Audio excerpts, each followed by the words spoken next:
Hello जी, अस्सलाम वालेकुम। Welcome to the class. इधर सब खैरियत से होंगे। तो सॉरी, थोड़ा सा क्लास 2-3 मिनट लेट स्टार्ट हुई। Zoom मैं बता रहा हूँ, इशू आ रहा था, बहुत स्लो हो गया था Zoom। तो sorry for that. Again thank you so much guys for joining the class. थोड़ा सा वेट करते हैं 2-4 मिनट, ताकि कलीग्स भी ज्वाइन कर ले हमारे। इंशाल्लाह प्रॉपर क्लास स्टार्ट करते हैं।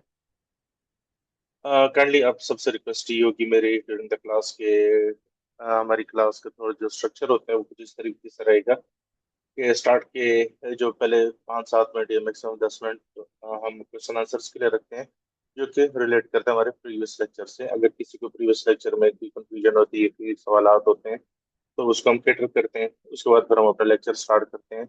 आज के जो भी हमारा टॉपिक होगा उसको डिस्कस करेंगे।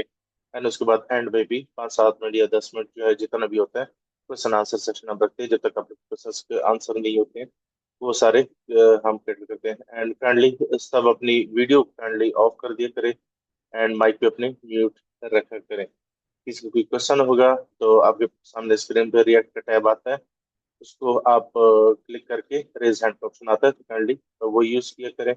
और जब मैं आपका क्वेश्चन नाम कॉल करूँ तो आप अपना माइक अनम्यूट करके अपना क्वेश्चन पूछ सकते हैं। ड्यूरिंग द क्लास में मैं आप लोग के क्वेश्चन लेते रहता हूँ, लेकिन फॉर द टाइम भी आप लोग कोशिश करें अपना माइक वगैरह जो है ना वो ऑफ रखे करें। एंड सॉरी, आप लोग क्लास रिकॉर्डिंग इस वजह से नहीं कर सकते क्योंकि आप लोग को रिकॉर्डिंग ऑलरेडी मिल जाया करेगी। फरहान अहमद साहब रिकॉर्ड करने की कोशिश कर रहे थे। सॉरी, ये आप इस वक्त नहीं कर सकते क्योंकि आप लोग को ऑलरेडी रिकॉर्डिंग मिल जाती है, तो आप लोग को इस चीज़ की टेंशन लेने की जरूरत नहीं होगी।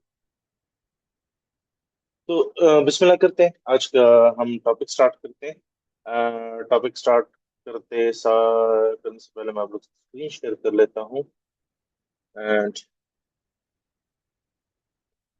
हम ऐसे करते हैं, स्टार्टअप जीरो पे ही जाते हैं।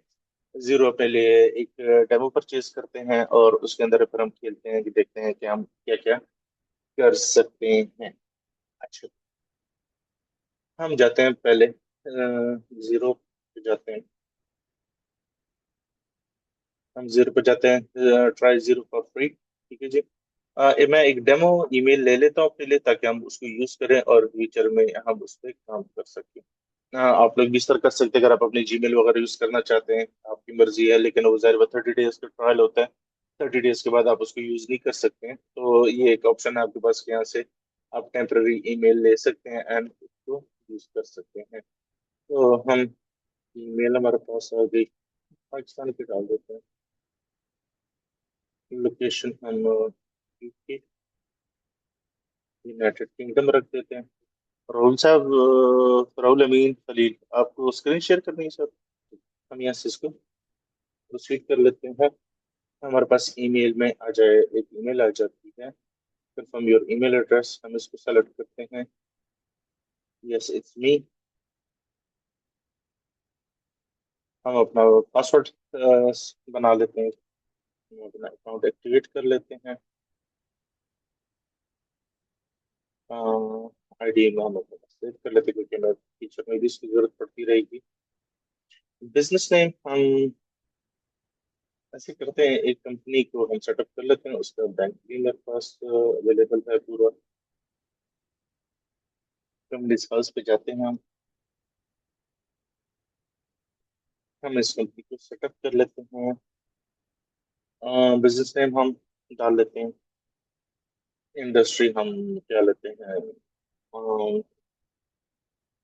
क्या क्या ऑप्शन हमारे पास, पैकेजिंग, पैकेजिंग सर्विस हम कह सकते हैं। ये जो होते हैं ना, जो पैकिंग मटेरियल वगैरह होते हैं, बॉक्सेस वगैरह, इस तरह की चीजें वो बनाते हैं। बिजनेस टाइप हम लिमिटेड कंपनी हम कर लेते हैं, हमारी कंपनी लिमिटेड है। अच्छा, अभी ये आपसे कह रहा है कि आपकी कंपनी का फाइनेंशियल ईयर क्या होगा, ठीक है? तो वो अगर मैं आपसे यहीं से देख के बता दूं, तो इस कंपनी का चूंकि 30 सितंबर 26 है, तो मतलब इसका ईयर एंड जो है वो सितंबर हम रखेंगे, तो इसको मैं 30th और इसको मार्च सितंबर कर लेते हैं। ठीक हो गया। डू यू हैव एम्प्लॉयज, हम फिलहाल एम्प्लॉय नहीं रखते हैं। Are you registered for VT? हम वीटी को फिलहाल रख लेते हैं। स्टार्ट ट्रायल हम कर लेते हैं। How do you currently manage your account and task? मैं खुद ही मैनेज करता हूँ। Do you use other software और app to run your business? हम कहते हैं no. What would you like to do in Xero? हम सेल्स एंड गेट पेड कर सकते हैं, ये कर सकते हैं। हम सेल्स परचेज बीच में डाल लेते हैं, पर मैं जो दिया था वो भी हम रिकॉर्ड कर लेते हैं। What do you want to do first? Send invoices. दोनों पहले करना चाहते हैं, लेकिन हम पहले जरा बैंक साइड पे जाएंगे, हम बैंक पहले स्टार्ट करेंगे, ठीक है जी। ये तो हम डायरेक्ट इनवॉइस बनाने के लिए आए हैं। हम इसे कैंसिल करते हैं। हम मैं इसको जरा से एक बार लॉग आउट करके लॉग इन करता हूँ, ताकि ये मुझसे, इनकी अपनी एक ऐप होती है, उसमें आपको वेरिफिकेशन कोड वगैरह आता है, तो मैं वो भी आपके लिए सेटअप कर लूँ, तो हम वही अपनी ईमेल को यूज कर लेंगे। Yes, वो आपसे कह रहा है मल्टी फंक्शन ऑथराइजेशन आप कर लो। हम ये कर लेते हैं। अगर आप कोई और ऑथेंटिकेटर ऐप यूज करना चाहते हो या जीरो की अपनी आप ऐप यूज करना चाहते हो, आप प्ले स्टोर पे कर जाएंगे, तो जीरो वेरीफाई ऐप आप लिखेंगे तो आपके पास जीरो की अपनी ऐप आ जाती है। मेरे पास ऑलरेडी है, तो मैं उसी को यूज कर लेता हूँ।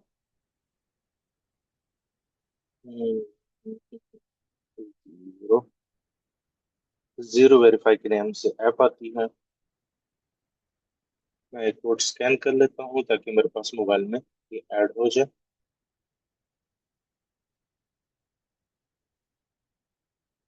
इसको हम कंटिन्यू करते हैं, और बैकअप ईमेल ये हमसे मांग रहे थे, हमें इसने कोड बेचा है हमारे बैकअप ईमेल पे, ताकि हम उसको भी। जी, हमारा जीरो सेटअप एटलीस्ट कंप्लीट हो गया। सर ये हमारे पास जीरो के डैशबोर्ड आ गया हमारे पास, तो थोड़ा सा हम लोड होने दो। सर हमारे पास जीरो में ये मेन कंटेंट्स आपके सामने आ रहे थे, इसमें आप क्या क्या चीजें कर सकते हैं। एक तो होम स्क्रीन है जिसमें आपके पास डैशबोर्ड आ जाता है, जिसमें नॉर्मली मेरी जो कोशिश होती है, मैं अपने सामने जितने भी हमारे बिजनेस बैंक अकाउंट्स होते हैं उनको मैं नॉर्मली रखता हूँ। यहाँ पे इनवॉइस की भी ग्राफ वगैरह आपको बता रहे होते हैं, बिल्स वगैरह के भी। लेकिन अगर आप रियलिस्टिकली पूछे तो ये चीजें हम यहाँ से नहीं देखते, ना हमें ग्राफ्स वगैरह की जरूरत पड़ती, हम रिपोर्ट्स देखते हैं। सेल्स के लिए हम एज रिसीवल रिपोर्ट्स देखते हैं। परचेजेस के लिए एज क्रेडिटर रिपोर्ट्स हम देखते हैं, ठीक है जी। एज पेबल रिपोर्ट्स के नीचे आ रहा होता है। सेल्स से रिलेटेड सारी चीजें आपके पास यहाँ होती हैं, इनवाइसेज वगैरह, सेल्स ओवरव्यू अगर आप देखना चाहते हैं, जो जो आपके कस्टमर्स है, कस्टमर की लिस्ट भी आपके पास यहाँ आती है। परचेजेस में आपके पास सारे बिल्स अपने अगर रिकॉर्ड करने हो तो वो सारे थे, जितने सप्लायर्स आपके पास हैं वो सारे यहाँ पे आपके पास आते हैं। रिपोर्ट्स में आपके पास ऑल रिपोर्ट्स में जितने भी जीरो की रिपोर्ट्स वो सारी यहाँ आ जाती है। हाँ, अपने लिए आप कस्टमाइज कर सकते हो कि यार जैसा balance sheet, profit loss, as receivable, ये फेवरेट्स में ऐड है। आप ऑल रिपोर्ट्स में जाके अपनी मर्जी की रिपोर्ट ऐड कर सकते हैं। फिर रोल वगैरह भी नॉर्मली यहाँ पे रन होता है। अकाउंटिंग में अगर हम जाते हैं तो बैंक अकाउंट्स यहाँ पे आ जाते हैं। बैंक रूल क्या चीज होती है वो भी मैं आपको थोड़ी देर में बताऊंगा इंशाल्लाह, क्योंकि आज हम बैंकिंग सेक्टर को कवर करेंगे। चार्ट ऑफ अकाउंट्स में क्या चीजें होती हैं, फिक्स एसेट रजिस्टर आप बना सकते हो, और मैनुअल जर्नल्स आप बना सकते हो, ठीक है जी। टैक्स में आपके पास क्या आ जाता है, वीटी रिटर्न्स आपकी यहाँ पे आ जाती हैं। कॉन्टैक्ट्स में क्या होता है, आपके जितने भी सप्लायर्स एंड कस्टमर्स होते हैं उनकी यहाँ पे डिटेल्स होती हैं, और अगर आप कोई प्रोजेक्ट वगैरह बना रहे होते हो तो उसके टाइम शीट वगैरह भी आप मेंटेन करते हो। But I don't think so इसकी इतनी आपको जरूरत पड़ेगी। ओके।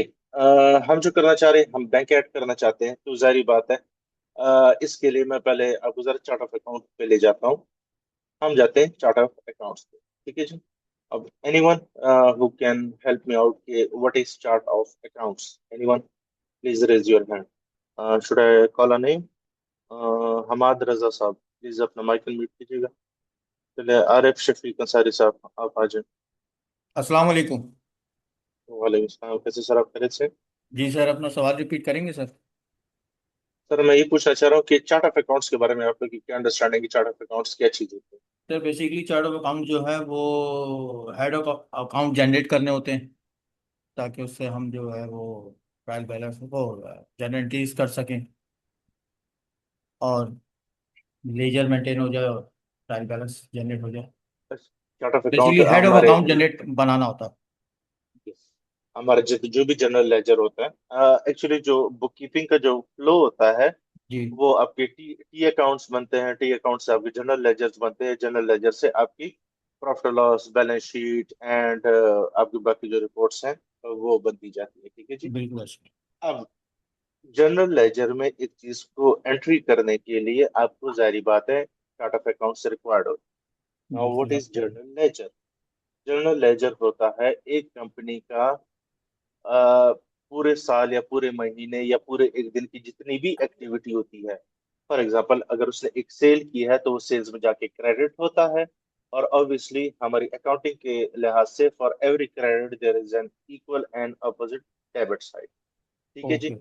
तो अगर मैंने 1,000 पाउंड से क्रेडिट क्रिएट किया है तो उसके तो अगेंस्ट डेबिट कुछ ना भी। कुछ डेबिट भी होगा। डेबिट क्या हो बिल्कुल। सकता है? या तो रिसीवेबल बैंक से होगा या सेल कैश हुई। या बैंक होगा। जी। Let me complete. अब अगर मैंने 1,000 पाउंड की सेल्स रिकॉर्ड की है, सेल इनवॉइस रिकॉर्ड की है, या मैंने डायरेक्ट सेल रिकॉर्ड की है, तो अगर सेल्स में वो क्रेडिट हो रहा है तो उसके अगेंस्ट डेबिट क्या क्या हो सकता है? या तो कैश से सेल हुई होगी तो बैलेंस शीट में कैश अकाउंट हिट हो जाएगा, डेबिट। या तो वो बैंक से सेल हुई होगी तो बैंक डेबिट हो जाएगा। या मेरा वो रिसीवेबल भी हो सकता है कि अभी मेरी सेल इनवॉइस कर ली है लेकिन अभी तक मुझे पैसे नहीं मिले।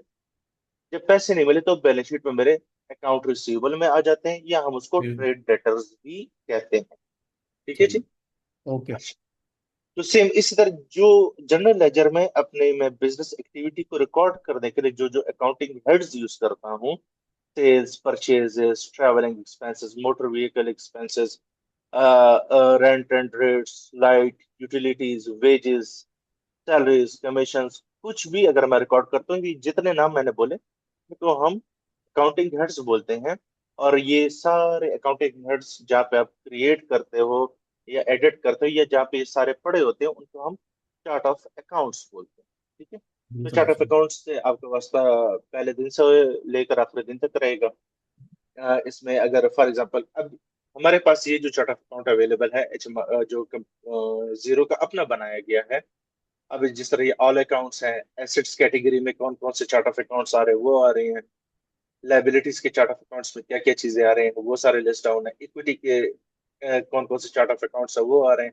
एक्सपेंसेस के कौन कौन से चार्ट ऑफ अकाउंट्स है, रेवेन्यू के कौन कौन से चार्ट ऑफ अकाउंट्स है, और आर्काइव्स अगर आपने कोई डिलीट की है तो आर्काइव्स में यहाँ पे पड़े होते हैं हमारे पास, ठीक है।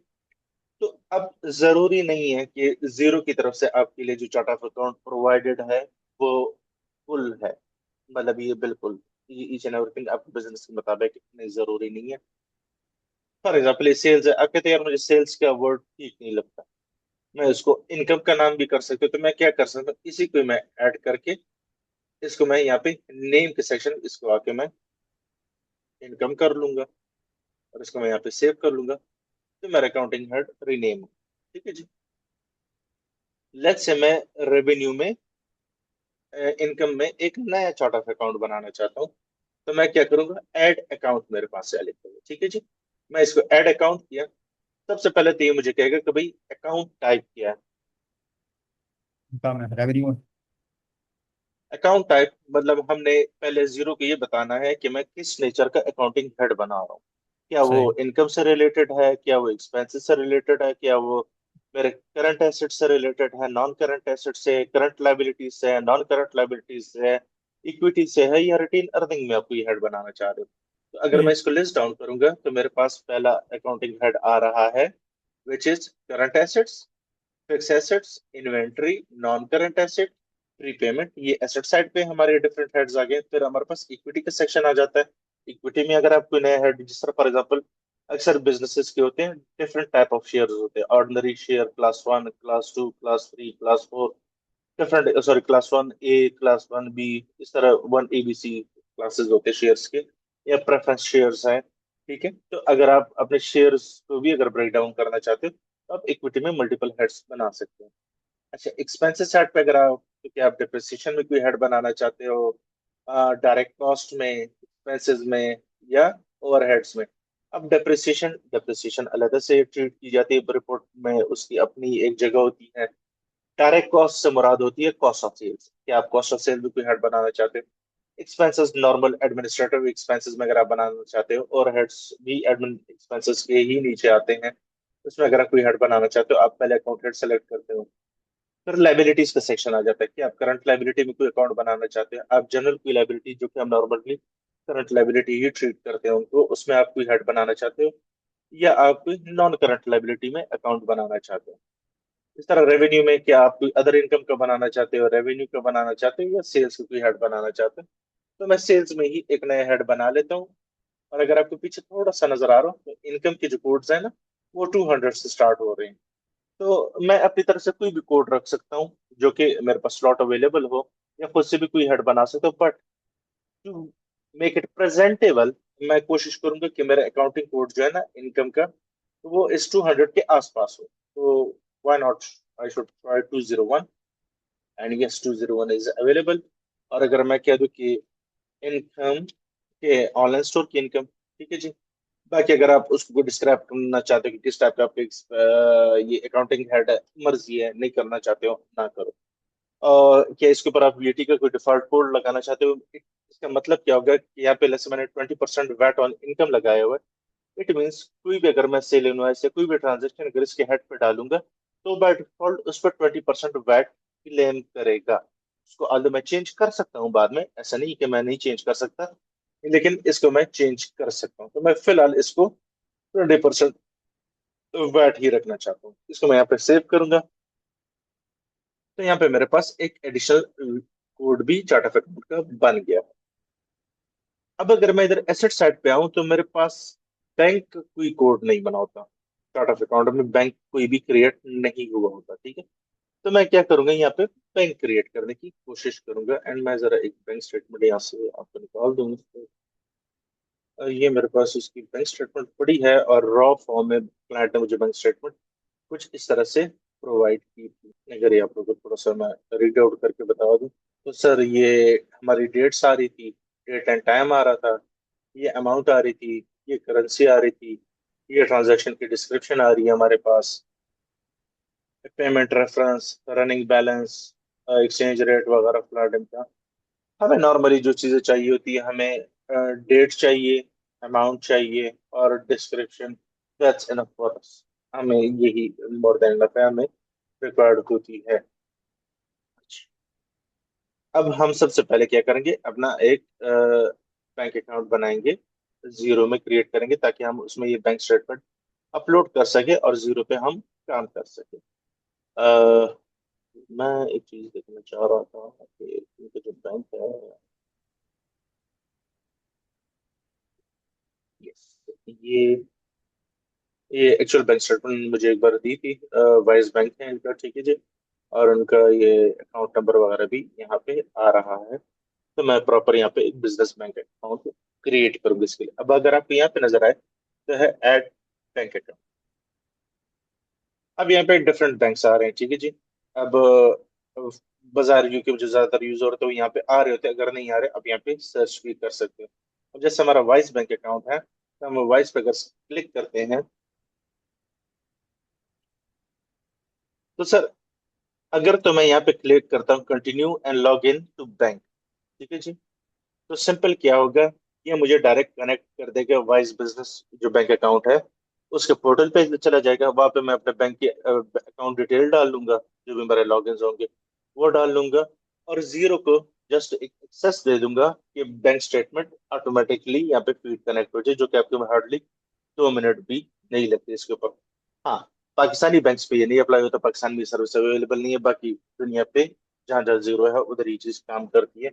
पाकिस्तानी बैंक के साथ ये कनेक्ट नहीं होता। आई हैव ट्राइड, एक बार मैंने ट्राई किया था, एक क्लाइंट के लिए जीरो सेटअप किया था, पाकिस्तानी था वो। तो पाकिस्तानी बैंक के साथ ऐसा कोई सीन नहीं। अभी अगर होता हो मुझे उसका नहीं पता, लेकिन मैंने कोई 2-3 साल पहले ट्राई किया था, तब नहीं। नहीं सर, अभी भी नहीं है सब। बहरहाल मैंने एक बार ट्राई किया था लाइफ में, बट उस टाइम नहीं हो रहा था, और मैंने फिर चेक भी किया था, तो पाकिस्तान में जीरो की सर्विसेज अवेलेबल नहीं थी। अभी हम 100 साल पीछे अच्छा, हैं। अल्लाह खैर करे। ओके, अच्छा, हम कंटिन्यू विदाउट बैंक फीड करते हैं। अच्छा, बैंक फीड क्या होता है, जब हम बैंक कनेक्ट कर लेते हैं जीरो के साथ, और ऑटोमेटिकली जीरो ट्रांजैक्शन जो स्टार्ट कर रहा होता है आपके बैंकिंग अकाउंट से, तो उसको हम क्या कहते हैं, बैंक फीड को, ठीक है, कि बैंक की तरफ से फीड आ रही है। तो हम विदाउट बैंक फीड कर रहे हैं, कंटिन्यू विदाउट बैंक फीड। हम यहाँ पे बैंक अकाउंट डिटेल कर लेते हैं। अकाउंट नेम हम क्या रखते हैं? अब अगर मैं अपने स्टेटमेंट पे देखूं तो हम कहते हैं कि यार कंपनी के नेम से ही बैंक अकाउंट है, तो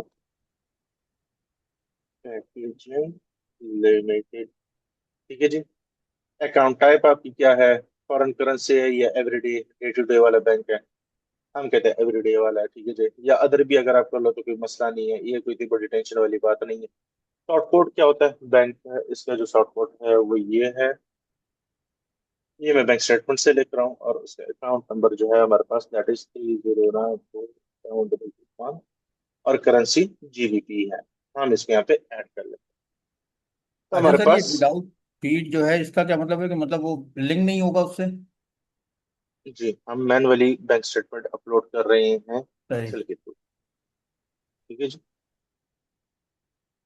अच्छा ओके। जी, तो हमारा एक बैंक अकाउंट तो ऐड हो गया। अगर आप मल्टीपल बैंक अकाउंट ऐड करना चाहते हैं, सब कोई मसले वाली बात नहीं है। हम यहाँ पे इसको फिनिश करते हैं, और अगर हम इधर होम पे आते हैं तो मुझे यहाँ पे एक पॉपअप भी आ जाएगा कि आपने एक नया बैंक अकाउंट ऐड किया। अगर आप उसको डैशबोर्ड पे लाना चाहते हो तो आप वन क्लिक पे ला सकते हो, ठीक। New bank account available, add to home page, तो मैं इसको ऐड टू होम पेज कर दूंगा। एंड ये मेरे पास मेरा बैंक अकाउंट आ गया, वाइस बिजनेस अकाउंट है। और अभी तक इसको मैं ओपन करता हूँ,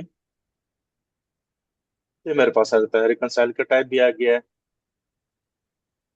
बैंक स्टेटमेंट का टाइप भी आ गया, और अकाउंट ट्रांजैक्शन का टाइप भी आ गया। अब चूंकि ये मेरे पास खाली है तो मुझे सबसे पहले क्या करना पड़ेगा? अकाउंट मैनेजमेंट में अकाउंट ट्रांजैक्शन बैंक स्टेटमेंट, ये तो यही सारी चीजें आ जाती हैं।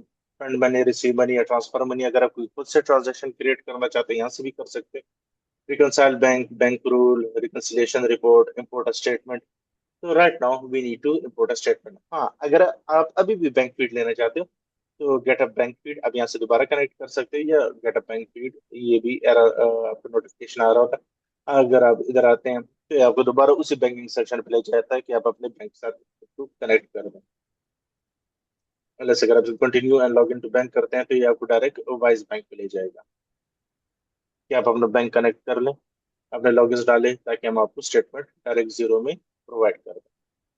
यार हमें फिलहाल इसकी जरूरत नहीं है।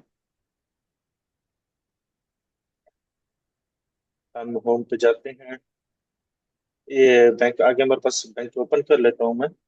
और यहाँ पे मैनुअली इम्पोर्ट स्टेटमेंट यहाँ पे भी आप कर सकते हैं, नहीं तो मैं यहाँ से इम्पोर्ट अ स्टेटमेंट भी कर लेता हूँ।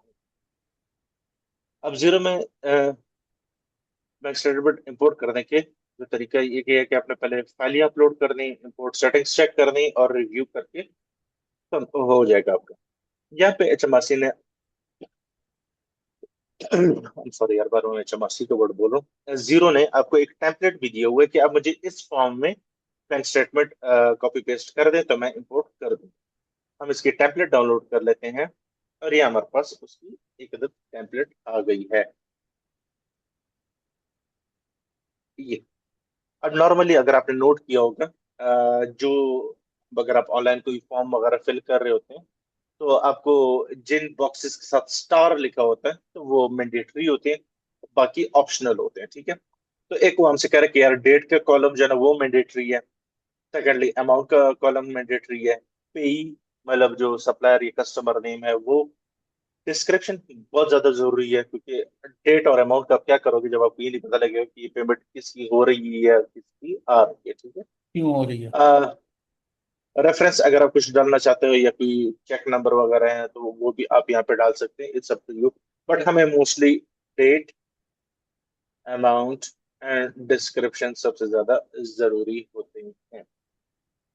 अच्छा, मैं एक छोटी सी साइंस करूंगा, मैं डिस्क्रिप्शन को जो है ना वो रेफरेंस में लिखूंगा। रेफरेंस में मैं क्यों लिखूंगा उसकी एक साइंस है, वो मैं आपको बाद में जाके फिर समझाऊंगा। फॉर द टाइम बिंग मैं बैंक स्टेटमेंट इंपोर्ट करता हूँ, और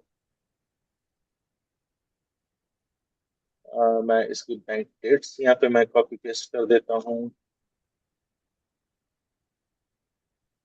ये डेट्स आ गई हैं, तकरीबन कितनी बैंक लाइन्स हैं? 232 बैंक लाइन्स है, ठीक है जी। इनकी अमाउंट्स मैं कॉपी कर लेता हूँ, ये अपनी जो मुझे कैलेंडर बैंक स्टेटमेंट प्रोवाइड की हुई है।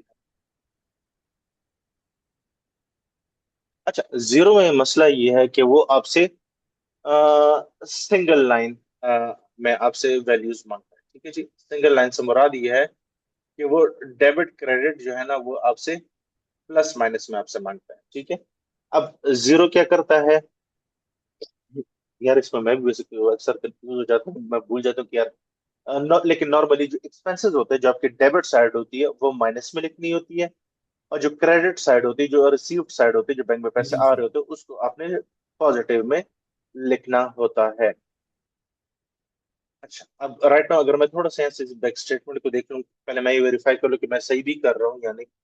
तो अगर मैं यहाँ पे देखूँ send money to HMRC VAT, और ये माइनस में आ रहे हैं, तो मतलब इसने जब वीएटी की पेमेंट की है तो बैंक से पैसे गए हैं और वो माइनस में आ रहे हैं, तो इट सीम्स करेक्ट कि माइनस जो है ना वो डेबिट साइड है, और जो पॉजिटिव है ये मेरे मनी, देखिए रिसीव्ड मनी है, तो मतलब मेरे प्लस माइनस करेक्ट। अच्छा, अब मैं यहाँ से डिस्क्रिप्शन सारी कॉपी कर लूंगा। डिस्क्रिप्शन को मैं रेफरेंस में कॉपी करूंगा। ठीक है जी, ये हमारे पास आ गए। अब अगर हम थोड़ा सा नीचे तक देखें तो सारी ट्रांजैक्शन इन लाइन ही होंगी इंशाल्लाह। यस, ठीक है जी। और मैं अगर अपनी स्टेटमेंट से आप देख लूँ तो लास्ट ट्रांजैक्शन मेरी है 3 अक्टूबर पे है, 1300 डेबिट साइड है and send money to barrels of. बिल्कुल ठीक हो गया। इसको मैं यहाँ पे सेव कर लिया मैंने, और मैं जीरो में दोबारा जाऊंगा और मैं सेलेक्ट फाइल करूंगा। तो ये मेरे डाउनलोड्स में ही वो टेम्पलेट पड़ा हुआ है जो मैंने डाउनलोड किया था, और उसमें चीजें की, इसको मैं ओपन किया मैंने, तो ये स्टेटमेंट अटैच हो गई। इसको मैं यहाँ से नेक्स्ट करूंगा। अब यहाँ पे वो मुझे क्या करे, अगर आपको आपकी CSV याद हो, जो एक्सेल फाइल थी, date, amount, paid, description, reference, cheque number. अब वो आपसे ही मैपिंग करवा रहे कि यार डेट में आपने जो चीजें लिखी क्या वो डेट ही है, अमाउंट के सेक्शन में जो आपने लिखा वो अमाउंट ही है, पेई के सेक्शन में जो चीजें लिखी वो पेई है, डिस्क्रिप्शन में डिस्क्रिप्शन है, रेफरेंस में रेफरेंस है। ये चीजें आपने कंफर्म करनी है जीरो को। अभी हम कंफर्म करते हुए कहता है column heading from CSV file. अब ये हेडिंग उसने उठाई है CSV से, और वो कह रहा है कि इस कॉलम में, डेट के कॉलम में आपके पास ये चीज आ रही है, तो क्या ये असाइन फील्ड इन जीरो, अब कह रहे हैं जीरो में ये फील्ड असाइन करो कि ये है क्या चीज। ऑल्दो उसने ऑटोमेटिकली उठा ली है, लेकिन आपने खुद ही भी कंफर्म करनी है। उसने कहा क्या ये ट्रांजैक्शन डेट है, तो बिल्कुल ठीक है। अब देखिए और कोई अप्रोप्रिएट तो नहीं है इसमें। Transaction date, transaction amount pay, description, reference, transaction type, cheque number, account code, text type, analysis code, no, ये ट्रांजैक्शन डेट ही है मेरी। ठीक है। अच्छा, वो कह रहे कि अमाउंट के सेक्शन में आपने ये चीज लिखी हुई है, तो क्या ये ट्रांजैक्शन अमाउंट ही है। हम कह रहे जी बिल्कुल ठीक है। कह रहे पेई के सेक्शन में कुछ भी नहीं लिखा आ रहा, तो क्या ये ठीक है। हम अगर यहाँ पे देखें तो हमने पेई के सेक्शन में कुछ नहीं लिखा, और डिस्क्रिप्शन में भी हमने कुछ नहीं लिखा, तो हम कह रहे ओके टू गो है, कोई मसले वाली बात नहीं। कह रहे डिस्क्रिप्शन में भी आपने कुछ नहीं लिखा, तो इसको मैं डिस्क्रिप्शन कंसिडर करो। हम कहेंगे बिल्कुल ठीक है। कह रहे रेफरेंस कॉलम में आपके पास ये चीजें लिखी आ रही हैं, लेकिन जीरो में ये अभी तक असाइन नहीं हुआ, तो मैं क्या करूंगा, इसको ओके करके मैं कहूंगा ये हमारे रेफरेंस है। ठीक है जी। तो उसने उठा लिया कि अब क्या करेगा, मेरी एक्सेल शीट में जो रेफरेंस कॉलम है मैंने जो चीजें लिखी हुई है, जीरो उसको एज अ रेफरेंस ट्रीट करेगा। ठीक है जी, तो ठीक है। चेक नंबर भी हमारा MTR है, और हमारे पास ट्रांजैक्शन कुछ इस तरह से शो होगी। जो पहली ट्रांजैक्शन है, card transaction $182 issued by Alibaba London, 136 pound spend money. Let's see, 29 सितंबर 136, और ये हमारा फंड बनी है अलीबाबा को। तो हमें उस वो हमें एक डेमो बता रहे कि आपकी ट्रांजैक्शन ऐसे आ रही है, तो क्या ये ठीक है। आप नेक्स्ट करके नेक्स्ट ट्रांजैक्शन भी देख सकते हैं। हम एक रिसीव मनी, देखो रिसीव मनी भी आ गई है। ठीक है, तो हम यहाँ से कंफर्म कर लेते हैं। जब सब कुछ ठीक हो गया, अपलोड भी कर दी, इंपोर्ट सेटिंग में हमने देख ली। अब ये नेक्स्ट वो हमसे रिव्यू करवाएगा कि जी 232 ट्रांजैक्शन जो है ना आपकी इंपोर्ट होंगी, और सारी की सारी सेलेक्ट है। अगर इसमें किसी भी ट्रांजैक्शन में कोई मसला होता है तो यहाँ पे एक क्रॉस का निशान बना होता है, और नंबर ऑफ ट्रांजैक्शन लिखे होते हैं कि इन ट्रांजैक्शन में कोई मसला है, लेकिन हमारा कोई नहीं है। 232 रेडी टू इम्पोर्ट है। अब हम कैलकुलेट कर लेते हैं क्या हमारी ट्रांजैक्शन भी 232 ही है। यस, हमारी भी नंबर ऑफ ट्रांजेक्शन 232 ही है। तो हम इसको इंपोर्ट कर लेते हैं। Complete import. ये हमारे जीरो में हमारी स्टेटमेंट इंपोर्ट हो गई। नाउ अब ये सेक्शन जो है ना, ये पहला वाला, ये है हमारी बैंक स्टेटमेंट। और ये सेक्शन जो हमारे पास है, ये हमने जीरो में इसको क्या कहते हैं ना, रिकनसाइल करना है कि भाई ये है क्या चीज। अच्छा, अब ये जो है ना, ये असल में डायरेक्टर ही है और ये पैसे विड्रॉ कर। ठीक है, अब चूंकि मुझे इस क्लाइंट के बारे में मालूमात है, तो ये नॉर्मली परचेजेस, जब कंपनी में सेल्स वगैरह आती है तो पैसे आपके अकाउंट में असल में इसकी कंपनी ऑपरेशंस पाकिस्तान में, कंपनी यूके में बनाई है और पाकिस्तान से ही ये सप्लाई बेचते हैं, यूएस भी बेचते हैं और यूके की जो कंपनीज है उनको भी बेचते हैं और बाकी डिफरेंट कंट्रीज और भी ये बेचता है। तो जारी बात है, इसको पाकिस्तान में वो पैसे चाहिए होते हैं, तो ये अपने पर्सनल अकाउंट में पैसे विड्रॉ करता रहता है। और पाकिस्तान में मटेरियल वगैरह परचेज करना है, जो भी जो मामला होते हैं वो होते हैं। तो आपको इसके बैंक अकाउंट में ये इस टाइप की ट्रांजेक्शन बहुत नजर आएंगी। Send money to Barrows Zafar, ठीक है। तो हम यहाँ पे ये करते हैं कि इसको मैं कर लेता हूँ, कॉन्टैक्ट नेम पहले मैं बना लेता हूँ। तो मैं कर लेता हूँ बहरोज जफर, ठीक है। न्यू कॉन्टैक्ट मेरा बन गया। ये किस अकाउंट में अपना चाहिए, मैं कहती हूँ ये मेरे परचेजेस तैयार है। कॉस्ट ऑफ गुड सोल्ड में जाऊंगा क्योंकि ये कॉस्ट ऑफ गुड सोल्ड के लिए चीजें यूज करता है। और मैं इसको क्या करूंगा, send money to Darul Zafar, इसको मैं कॉपी करके वाई डिस्क्रिप्शन में पेस्ट कर दूंगा। और इसके ऊपर वैट है, यानी अब मैं फिलहाल वैट को इग्नोर कर रहा हूँ, ठीक है जी।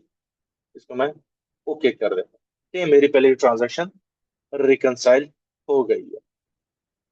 अब ये मेरे पास रिपोर्ट में किस तरह से आएगी, आए मैं जरा आपको दिखाता हूँ। मैं जरा ट्रायल बैलेंस में आपको दिखा देता हूँ, आपको ज्यादा बेहतर तरीके से पता लगेगा। बैलेंस शीट आ गई है, ठीक है जी। और ये मेरे पास प्रॉफिट और लॉस भी आ गया है। अब अगर आपको नजर आ रहा है, कॉस्ट ऑफ सेल में मेरे पास 1300 पाउंड यहाँ पे आ गए हैं। और बैलेंस शीट में जाहिर बात है, ये डेबिट हुआ है तो क्रेडिट मेरे पास बैंक हो जाएगा बैलेंस शीट में।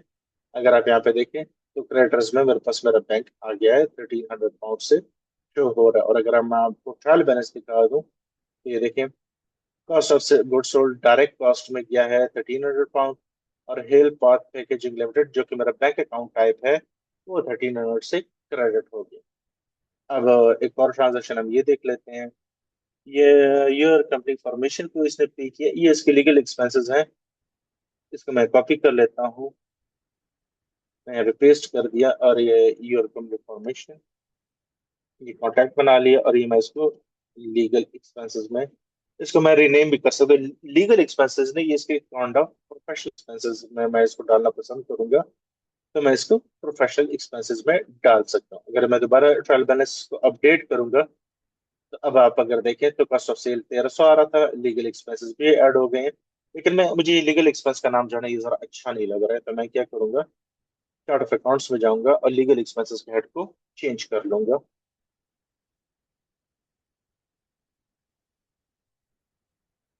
लीगल एक्सपेंसेस, इसको मैं रिनेम करके लीगल एंड प्रोफेशनल कर, लीगल एंड प्रोफेशनल। अब मैं अगर इसको रिफ्रेश करूंगा तो ये लीगल एक्सपेंसेस के बजाय लीगल एंड प्रोफेशनल हो जाएगा, तो थोड़ा सा मुझे अब ठीक लग रहा है। सेम इसी तरह अगर एक और ट्रांजैक्शन है, होस्टिंग, ये इसने जो वेबसाइट वगैरह बनाई हुई है उसके चार्जेस हैं, ठीक है जी।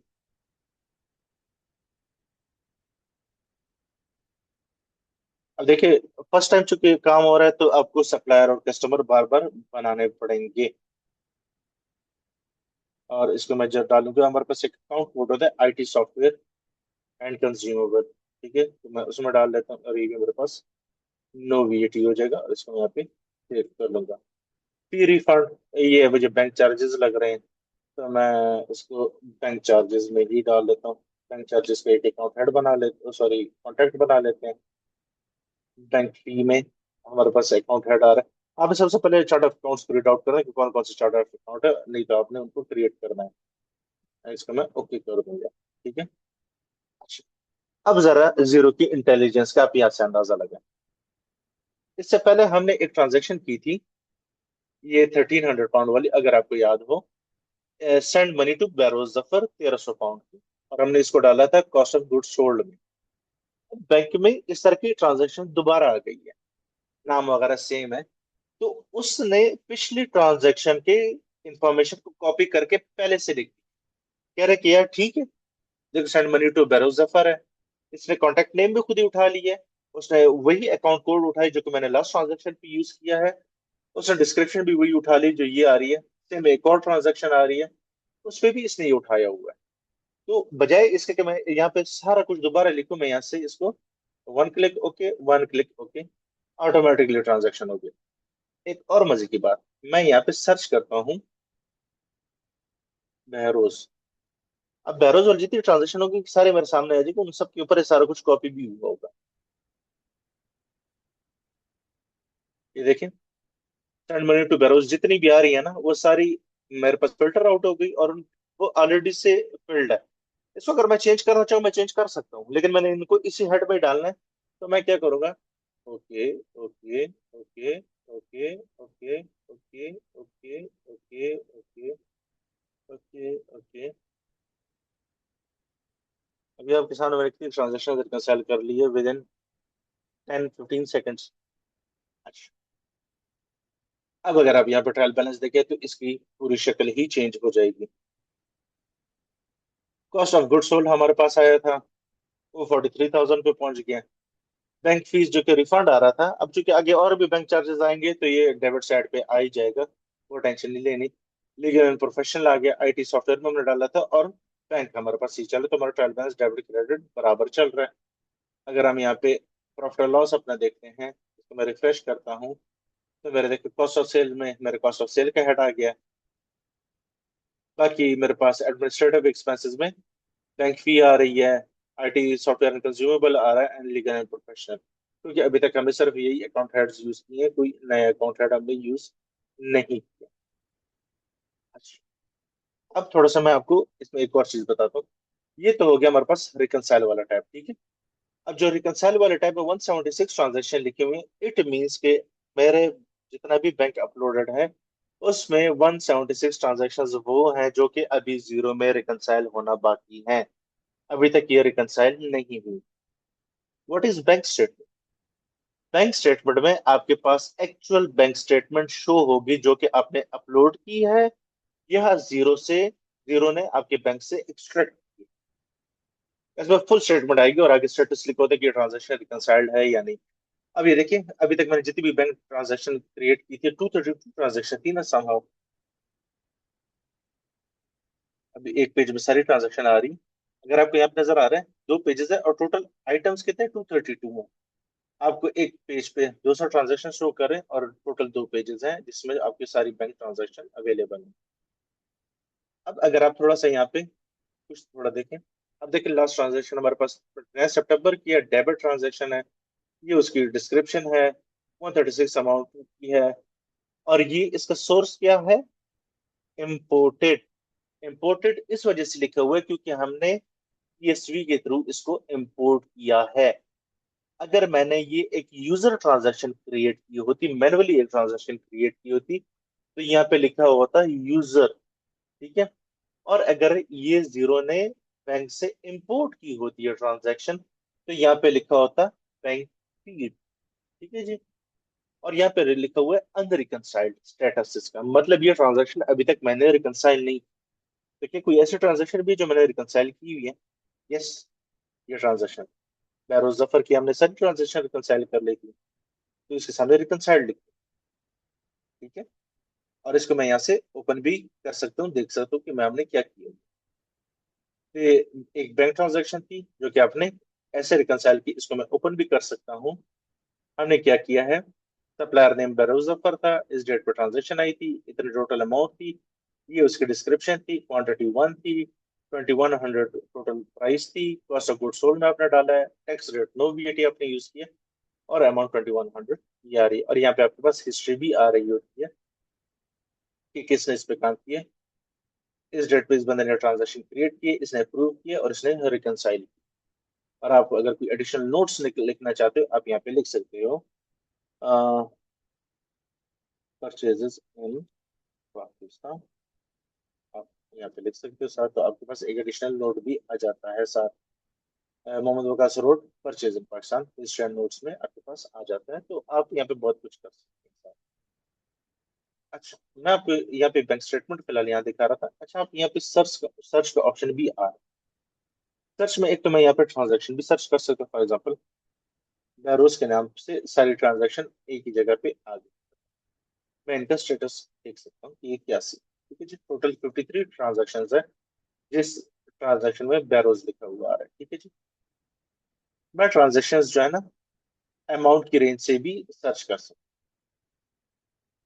हूँ, या अगर मुझे कोई एक स्पेसिफिक अमाउंट सर्च करनी हो, फॉर एग्जांपल मैं ये अमाउंट सर्च करता हूँ 2235.10, तो मैं यहाँ पे लिखूंगा 2235.10, और मैं कहूँ कि एग्जैक्ट अमाउंट मुझे सर्च करके दे, तो मुझे एग्जैक्ट अमाउंट सर्च करके देगा, ठीक है। एग्जैक्ट वही अमाउंट निकाल दूँ उसने। अगर मैं इसको यहाँ से क्लियर करता हूँ और मैं कोई डेट रेंज वाइज ट्रांजैक्शन देखना चाहता हूँ, फॉर एग्जांपल मैं करता हूँ यार, मैं 1 जुलाई 2025 से लेकर, सॉरी, स्टार्ट डेट 1 जुलाई 2025 से लेकर 31 जुलाई 2025 की ट्रांजैक्शन देखना चाहता हूँ। उसको मैं सर्च कर लूंगा, तो ये मुझे एग्जैक्ट उसी टाइम पीरियड की मुझे ट्रांजैक्शन बता रहा है जो मैंने यहाँ पे डेट डाली। और अगर मैं यहाँ पे इसको हटा के इसको एग्जैक्ट डेट कर लेता हूँ, तो ये मुझे सिर्फ वो ट्रांजैक्शन दिखाएगा जो कि 1 जुलाई पे हुई है। ये ट्रांजैक्शन 1 जुलाई पे हुई, ठीक है जी। अच्छा, मैं स्टेटस को भी यहाँ पे फिल्टर आउट कर सकता हूँ। मैं यहाँ पे रिकंसाइल ट्रांजैक्शन की तरफ देखना चाहता हूँ, तो वो कौन सी है, तो वो ये वो ट्रांजैक्शन है जो मैं रिकंसाइल कर चुका हूँ। देखिए स्टेटस आ रहा है। अगर यहाँ पे मैं करता हूँ अनरिकंसाइल्ड, तो यहाँ पे सिर्फ अनरिकंसाइल्ड ट्रांजैक्शन अभी मुझे शो करेगा। रिकंसाइल्ड ट्रांजैक्शन को इसने फिल्टर आउट कर दिया सारे बीच से, ठीक है जी। तो ये तो हमारे पास रिकंसाइल टैब आ गया, इसमें वो ट्रांजैक्शन जो अभी रिकंसाइल होने वाली है, ठीक है। नेक्स्ट टैब आपके पास आता है बैंक स्टेटमेंट का, जो कि अभी हमने डिटेल में देखा कि bank statement is actual bank statement जो आपने इसमें इंपोर्ट की है या बैंक फीड के थ्रू आई है। Now what is account transaction? Account transaction वो चीज होती है कि वो बैंक ट्रांजैक्शंस जो आप रिकंसाइल कर चुके हो और वो आपके जीरो में आ चुकी हैं, मतलब आपके प्रॉफिट लॉस बैलेंस शीट को हिट कर चुकी है, जिनको आप इस रिकंसाइल वाले टैब से खत्म कर चुके हो, रिकंसाइल कर चुके, तो वो सारी की सारी यहाँ पे आ जाती है अकाउंट ट्रांजैक्शन टैब में।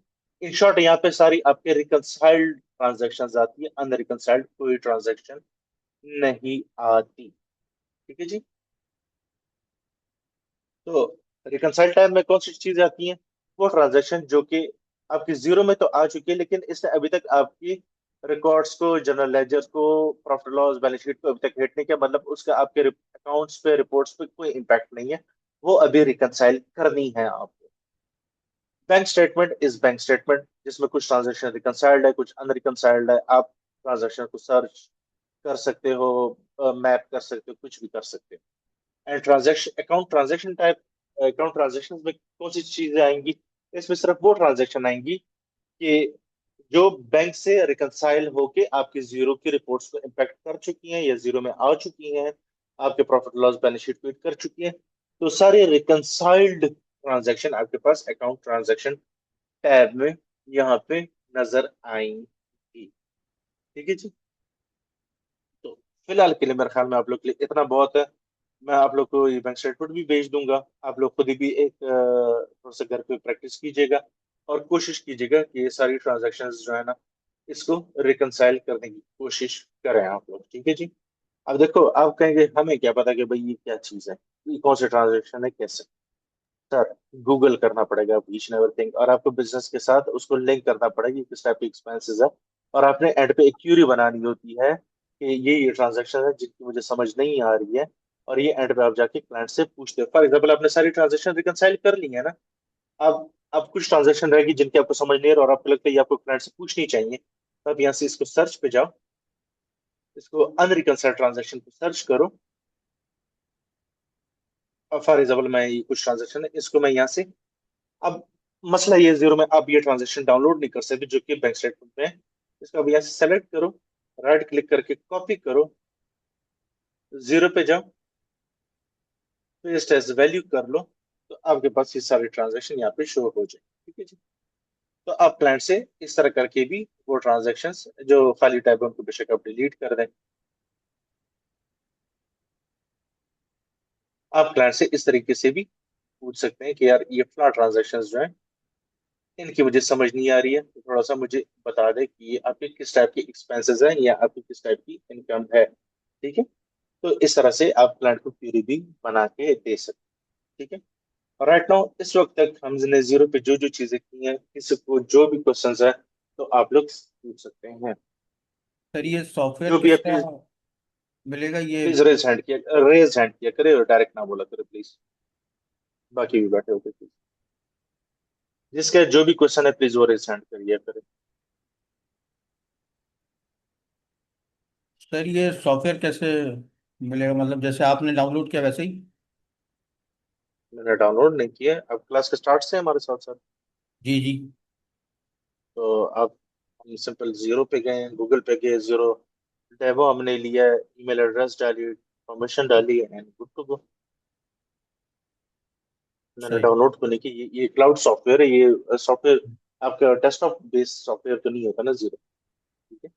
आप खैर अगर जी। आपको नहीं आइडिया होगा तो आप जरा रिकॉर्डेड लेक्चर अपने साथ ओपन करें और वहां से वन स्टेप बाय स्टेप साथ आप भी करते रहें। ठीक है। दोबारा देखना पड़ेगा ये, मगर है बहुत फैमिलियर सर, बहुत ही कन्वीनियंट। अब तक जितने मैंने सॉफ्टवेयर चलाए ना, उससे बहुत बेहतरीन लगा ये मुझे। अब पहले दिन तो जारी बात आप वो मास्टर नहीं कर सकते, it takes practice, it take time. तो जितना आप लोग इसको प्रैक्टिस करोगे उतना ही आप लोग को फायदा होगा। ठीक है जी। एनीवन एल्स, और किसी को कोई क्वेश्चन है, कोई कंफ्यूजन, तो प्लीज आप लोग पूछ सकते हैं। अच्छा सर, इसमें जो जैसे नरेशन आपने कोई डिस्क्रिप्शन गलत डाल दी तो उसको दोबारा जाके ऐड करेक्शन कर सकते हैं? बिल्कुल कर सकते हैं। वो मैं थोड़ा चाह रहा हूँ, हम रिपोर्ट साइड पे अगर हम जाते हैं ना, for example cost of sale आपने ओपन की ना, और उसमें आपके पास ट्रांजैक्शन जितनी भी आपने कॉस्ट ऑफ सेल में डाली है ना, अभी देखिए मल्टीपल ट्रांजैक्शन आपके पास आ रही है। ठीक है। अब फॉर सही। एग्जाम्पल आप कहते हैं यार इसके नरेशन जो है ना, इसको मैं कुछ एडिशन करना चाहता हूँ, तो आप इसको दूसरे टैब में ओपन कर लो, इस तरह राइट क्लिक करके ओपन ए न्यू टैब कर लो, ताकि आपकी ये रिपोर्ट खराब ना हो। न्यू टैब में आपके पास ट्रांजेक्शन ओपन होगी, इसको यहाँ से मैं इसको एडिट करूंगा, तो यहाँ से मैं इसके नरेशन भी, कॉस्ट ऑफ गुड सोल्ड मैं साथ लिख देता हूँ, या हम्म। यहाँ पे मैं रेफरेंस में लिख देता हूँ कि पाकिस्तान सप्लायर। ठीक है, कुछ भी आप लिख सकते हैं, तो मैं अपडेट कर लूंगा यहाँ से, सही। और मैं वापस अपने उस रिपोर्ट में आऊंगा और यहाँ से इस रिपोर्ट का अपडेट करूंगा। तो ये देखें, बैरो जफर, सेंड मनी टू बैरो Zafar, cost of good sold भी आ गया और रेफरेंस में पाकिस्तान सप्लायर भी आ गया। सही। ठीक हो गया जी। Okay okay sir. जी। एनीवन एल्स, किसी और को कोई क्वेश्चन है तो प्लीज आप पूछ सकते हैं। मोहम्मद असद मजीद। अलैक्म सर, कैसे हैं आप? खैरियत से? अल्लाह के बहुत करम है, सर फरमाएं। अच्छा सर, ये जो आपने बैलेंस शीट या जो बैंक स्टेटमेंट है, और बैंक जी जी स्टेटमेंट आपने ये एक रैंडम बैंक स्टेटमेंट उठाई जिसमें बहरोज नाम के जो है मल्टीपल ट्रांजैक्शन थी, तो पॉसिबिलिटी ज़रूरी नहीं कि हर स्टेटमेंट में जो है वो सेम मल्टीपल सेम नाम से हो। Obviously obviously. तो अगर अलग अलग होंगे तो जिस तरह आपने एक एक करके क्लिक किया है और उसको रिकंसाइल किया, तो प्रोसेस यही है या कोई मल्टीपल अलग से भी कोई वे आउट है इसका? अच्छा, एक वे आउट और भी इसमें होता है, लेकिन वो चूंकि आपको डेमो में नहीं नजर आएगा, वो मैं आपको बाद में अपने एक दूसरा सॉफ्टवेयर है जो कि हमारे बिजनेस का है, वो मैं आपको दिखा दूंगा। उसमें एक और ऑप्शन होती है कैश कोडिंग के लिए। ठीक है। कैश कोडिंग में क्या होता है कि इस तरह आपकी बैंक स्टेटमेंट आपके सामने होती है, आप सॉर्ट कर लो ट्रांजैक्शन, मतलब मल्टीपल ट्रांजैक्शन को सेलेक्ट करते हो, एक के सामने इंफॉर्मेशन आप लिखते हो और वो नीचे सबके साथ कॉपी होती जाती है, और वन क्लिक पे वो सारी ट्रांजैक्शन आप एक साथ रिकंसाइल कर सकते हो। वो मैं आपको बताऊंगा अभी। ठीक है सर, बहुत शुक्रिया। मैं ये मेरी मैंने जो आपकी पहली क्लास थी जो ओरिएंटेशन की थी, वो तो मैंने रिकॉर्डेड लेक्चर आपका सुना था, और आज मेरा पहला था। तो खैर, बहरहाल अच्छा एक एक्सपीरियंस है आपका। और उसमें ये है कि सर थोड़ा सा शायद आपने जो वोकल है ना आपकी, वो थोड़ी सी मिस हो जाती है बीच में ना, बात करते जब आप सेंटेंस अपना ऐड कर रहे होते हैं ना, तो फिर वो कहीं बहुत ज्यादा हल्की हो जाती है। तो शायद कोई माइक का इशू है या कुछ, वैसे जब आप स्टार्ट लेते हैं तो उस वक्त क्लियर होती है आवाज। तो सर थोड़ा सा इसको देख लें, क्योंकि रिकॉर्डेड लेक्चर जब मैंने सुना था तो बहुत ज्यादा इशू आ रहा था, और उसको मैं मल्टीपल स्पीड बढ़ा रहा था उसको सुनने के लिए, तो फिर वो समझ नहीं आ रही थी। तो वो उसके लिए फिर मैंने 2 दिन लगाया आहिस्ता आहिस्ता आपकी वो सुनी, वोकल सुनी, और फिर चलो, मुझे समझ में आया। I will try my best कि मैं थोड़ा सा ऊंचा बोलने की कोशिश करूं। बट जहाँ तक अगर माइक या सेटअप वगैरह की बात है यार, मैं ये सेटअप तकरीबन कोई पिछले 10 बैचेस से यूज करो, नहीं यू कैन नहीं, टेक वो सीरियसली सर क्योंकि वो मैं ऑब्जेक्शन नहीं कर रहा, जैसे आई नो, हमारे। नहीं नहीं नहीं, मैं वो बात नहीं कर रहा। हो जाता है कभी कभार, आवाज ऊपर नीचे हो जाती है, तो अगर कोई मसला हो तो चेंज कर लेंगे। अगर बहुत ही कोई मसला आया तो चेंज कर लेंगे, कोई मसले वाली बात नहीं, ठीक है। Thank you so much sir. कुछ समझना है करे तो प्लीज आप लोग पूछ सकते हैं, कोई मसले वाली बात नहीं। जी, एनीवन एल्स? राहुल अमीन साहब, आपको कोई क्वेश्चन है? आपने माइक अनम्यूट किया। राहुल अमीन साहब, आपका एक मैसेज भी आया था माय क्वेश्चन सर, तो प्लीज अगर आप अपना क्वेश्चन पूछना चाहें तो आप पूछ सकते हैं। बख्श अली, आपका कोई क्वेश्चन है? हाँ जी बॉस। असल में मैं थोड़ा जानना चाह रहा था कि जो आपने एक तो चलो सिमिलर ट्रांजेक्शन थी वो आपने वन गो में जाके रिकनसाइल सिस्टम में कर दिया, इसमें आगे बहुत सारे और ट्रांजेक्शन हैं जो मोस्टली जो हमारा अकाउंटिंग सिस्टम है पाकिस्तान में वो उसकी वर्डिंग डिफरेंट है, तो वो उसको कैसे अंडरस्टैंड करेंगे? इससे कि एक दो ट्रांजेक्शन आप कर देते तो अच्छा था रिकनसाइल। फॉर एग्जाम्पल, मैं अब मैं आप चाह रहे हैं मैं ये सारी ट्रांजेक्शन रिकंसाइल करूं? नहीं, सारे ना कर लें तो मैं उसको कोई एक आध ट्रांजेक्शन और भी करें जिससे थोड़ा आइडिया हो सके पार्टिसिपेंट को अच्छा, कि फॉर भाई। एग्जाम्पल, ये इसकी इनकम आ रही है, ठीक है जी। अब चूंकि अब देखिए सारी बात वही आ जाती है ना कि क्लाइंट अंडरस्टैंडिंग आपको होनी चाहिए। अब चूंकि ये मेरा क्लाइंट है, रेगुलर क्लाइंट है, मुझे इसका पता है कि इसका क्या हिसाब किताब चल रहा होता है। तो मुझे पता है ये इसकी सेल्स है, ठीक है। तो मैं इसकी डिस्क्रिप्शन यहाँ से कॉपी की, यहाँ पे मैंने वाई में डाल दी, और इसके जो सब कस्टमर है ये मेरे पास आ रहा है, डिस्क्रिप्शन में मेंशन है। मैं अब इस कस्टमर को जारी बात नहीं जानता, लेकिन मेरे पास बैंक में लिखा हुआ आ रहा है, तो मैं वहीं से ही कॉपी करूंगा। और मेरा ये सर, मेरी हाँ ये चूज ऑफ अकाउंट का मैं पूछ रहा हूँ कि ये कहीं कहीं आपको आइडेंटिफाई नहीं होता कि वो इनकम एक्सपेंस में जाएगा, अदर एक्सपेंस में जाएगा, किसका अकाउंट है वो सर, मैं इसमें जानना चाह रहा था। अब फॉर एग्जांपल मैं आपको बताता हूँ। अब फॉर एग्जांपल कार्ड ट्रांजैक्शन है, ठीक है। अब अगर आपको ये डिस्क्रिप्शन नजर आ रही है तो card transaction of 1000 PKR issued by Facebook. अभी इसने कोई फेसबुक को पेमेंट किया, अब फेसबुक को ठीक, ये पेमेंट क्यों करेगा? नहीं इसकी एक बात है पर्सनल ना, है, बिजनेस की है। आपको लगता है कि बिजनेसमैन फेसबुक को पेमेंट करेगा बिला वजह की? और अगर मैं यहाँ पे देखूँ तो फेसबुक, अगर मैं वैसे यहाँ पे सर्च करूँ तो फेसबुक के नाम से कितनी ट्रांजेक्शन आ रही हैं। चीजों की थोड़ी सी लॉजिक भी बनानी होती है ना। अब ये सारी वो ट्रांजेक्शन है जो इसने फेसबुक को की है, ठीक है जी। मल्टीपल पेमेंट्स ये फेसबुक को करता जा रहा है,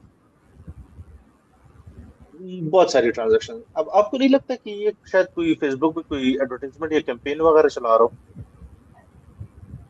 मतलब यही था कि अब उसको आप उसको चाहें तो उसको बिजनेस में डाल दें, अगर आप नहीं सोच रहे हैं ऑब्वियसली इसको पर्सनल बिजनेस में डाल एक्सपेंस दें। ही है, ऑब्वियसली इसका बिजनेस एक्सपेंस ही है ये, ठीक हाँ। है। तो अब जाहिर, अब देखो बिजनेस बैंक अकाउंट से लोग बिजनेस एक्सपेंसेस ही करते हैं। अब एज्यूम यही करते हैं बिजनेस है, अनलेस अनटिल आप श्योर हो, या क्लाइंट से आप जब मीटिंग करते हो, देखो इसलिए होता है ना। आप ये सारी ट्रांजेक्शन आप पहले इनको गो थ्रू करते हो, जो आपको समझ आता है आप रिकंसाइल करते हो, जो आपको क्वेश्चंस होते हो अपने पास नोट डाउन करते हो। तो जब क्लाइंट के साथ आप मीटिंग करते हो कि यार मैंने आपकी बुक कीपिंग कर दी है, ये रिपोर्ट्स है और कुछ मेरे क्वेश्चंस है, और क्वेश्चन आप फिर उसको ट्रांजेक्शन दिखाते जाते हो कि यार इस टाइप की जो ट्रांजेक्शन या फिर किस टाइप की एक्सपेंसेस है, ठीक है। वो आपको बता देगी, यार ये मेरे फेसबुक मार्केट प्लेस में अगर एडवर्टाइजमेंट करते हुए एड्स लगाना, तो आपको पता लगेगा कि फेसबुक रिलेटेड जो भी ट्रांजेक्शन होगी वो फेसबुक, अगर आप वो कहते हैं यार इंस्टाग्राम की अगर कोई ट्रांजेक्शन है वो भी मैं एडवर्टाइज कर रहा होता हूँ, या फॉर एग्जाम्पल अगर आप कोई, तो आपको पता लग जाता है कि भाई किस टाइप की एक्सपेंसेस है। अब जाहिर बात, आप क्लाइंट से एक एक ट्रांजेक्शन तो नहीं पूछ सकते हैं, तो थोड़ा बहुत आपको भी चीजों की सेंस लॉजिक बनानी होती है। अब देखिए ये कंपनी करती क्या है, ये पैकेजिंग मटेरियल बनाती है, बॉक्सेस बनाती है, कॉटन स्ट्राइप बनाती है, या डिफरेंट आइटम्स के कस्टमाइज बॉक्सेस बना के देती है, ठीक है। तो अब उस बिजनेस को मायने में रख के उसके रिलेटेड आपने सोचना है कि इसके किस टाइप की एक्सपेंसेस हो सकते हैं, ठीक है। बाकी सर अभी फेसबुक की आ गई थी बीच में ट्रांजेक्शन्स, कुछ और, ये भी फेसबुक को ये ट्रांजेक्शन, अभी ये मनी रिसीव दोबारा अब इसके स्ट्राइप के थ्रू इसको पेमेंट रिसीव हो रही, ये इसकी सेल्स हैं, ठीक है जी। इनको मैं इनकम में डालूंगा। ये 12 पाउंड किसको की है इसने, स्काइप की इसने सब्सक्रिप्शन ली है, ठीक है जी। देखो आपके सामने नजर आ रही है, इशूड बाय माइक्रोसॉफ्ट स्काइप। अब स्काइप जारी बात है, इसने अपने पास सब्सक्रिप्शन ली हुई क्लाइंट से मीटिंग वगैरह करने के लिए या उसके लिए, तो ये आपका क्या हो गया, कंप्यूटर एंड आईटी में चला जाएगा, बिजनेस एक्सपेंस है आपका। अ, ये देखो दोबारा स्काइप की पेमेंट आ रही है, ये फेसबुक की आ रही है, कोई थोड़ा सा कोई रैंडम बड़ी अमाउंट थोड़ी सी हम देखते हैं। ये भी माशाल्लाह फेसबुक की पेमेंट्स आ रही हैं। अब ये, अब उसने बिलाल एहसन, मोहम्मद बिलाल एहसन साहब को पेमेंट किया। I don't know who is Bilal Ehsan, ठीक है जी। अब ये मेरा क्वेश्चन बन सकता है, ये मैं क्लाइंट से पूछूंगा कि भाई ये इसको किस चीज के पैसे दे रहे हो, कोई सैलरी दे रहे हो, क्या कर रहे हो, हमें नहीं पता, ठीक है जी। अच्छा, फॉर एग्जाम्पल अगर हम, यार ऐसे करते बैंक स्टेटमेंट्स आपको दिखा दो, इधर बार बार एक ट्रांजेक्शन ओपन करनी पड़ती है मेरे ख्याल में यहाँ से ज्यादा। अभी देखो अली बाबा भी उसने मैं समझ गया एक्चुअली। आप थोड़ा पीछे जाएं उस पे रिकंसिलेशन पे, ये हेड ही देखना चाह रहा था मैं। आप रिकंसिलेशन में जाएं एक दफा। जी।